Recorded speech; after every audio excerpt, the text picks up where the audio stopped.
आज हम लोग फॉर्मेशन ऑफ प्राइमॉर्डियल फॉलिकल के बारे में पढ़ेंगे। एक जनरेशन में बहुत से डिवाइडेशन के अकॉर्डिंग एक सेल ग्रुप बन जाता है। इसे हम लोग फॉलिकल कैविटी कहते हैं। इनमें से एक सेल जो फॉलिकल कैविटी के सेंट्रल पार्ट में स्थित होती है, न्यूट्रिएंट्स को कलेक्ट करके प्राइमरी एग सेल बनाती है। इसके चारों ओर जो सेल्स होती हैं वो फ्लैट और फॉलिकल सेल्स में बदल जाती हैं। इस एक लेयर वाली फॉलिकल सेल से घिरी प्राइमरी एग सेल को हम लोग प्राइमरी फॉलिकल भी कहते हैं। नेक्स्ट पॉइंट है formation of primary follicle. Primary follicle की ग्रोथ चाइल्डहुड स्टेज से ही स्टार्ट हो जाती है। इनमें फॉलिकल सेल्स पहले घनाकार हो जाती हैं और फिर बार बार डिवाइड होने की वजह से इनके अनेक लेयर 6 से 7 लेयर बन जाते हैं।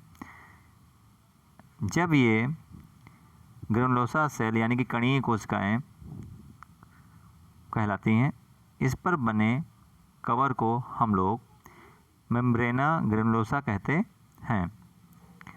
नेक्स्ट हेडिंग है फॉर्मेशन ऑफ सेकेंडरी फॉलिकल। ये ग्रेनुलर सेल्स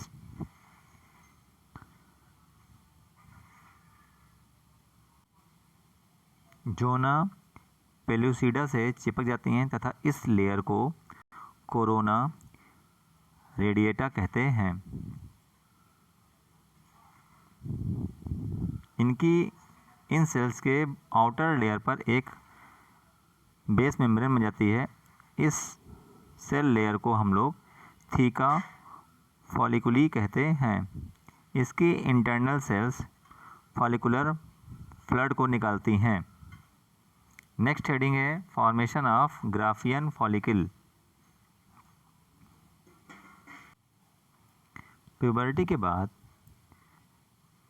मास्टर ग्लैंड से यानी कि पिट्यूटरी ग्लैंड से निकलने वाले गोनेडोट्रोपिन हार्मोन्स के प्रभाव से जब गर्ल में सेक्सुअल मैच्योरेशन आ जाता है तो सेकेंडरी ग्राफियन फॉलिकल में ग्रोथ स्टार्ट हो जाती है।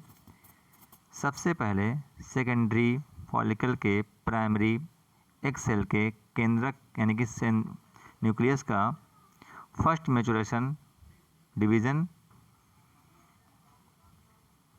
पूरा होता है, जिसके फलस्वरूप सेकेंडरी oocyte बनती है। नेक्स्ट हेडिंग है ओवुलेशन। ओवुलेशन में मैच्योर ग्राफियन फॉलिकल में क्यूम्यूलस ओवरिकस के फैल जाने पर सेकेंडरी oocyte तथा उसमें लगी पोलर बॉडी कैविटी में फ्री हो जाती है। इस प्रकार सेकेंडरी एग सेल के फॉलिकल से बाहर आने के प्रोसेस को हम लोग ओवुलेशन कहते हैं। नेक्स्ट क्लास में हम लोग फॉर्मेशन ऑफ कार्पस ल्यूटियम के बारे में पढ़ेंगे। Thank you.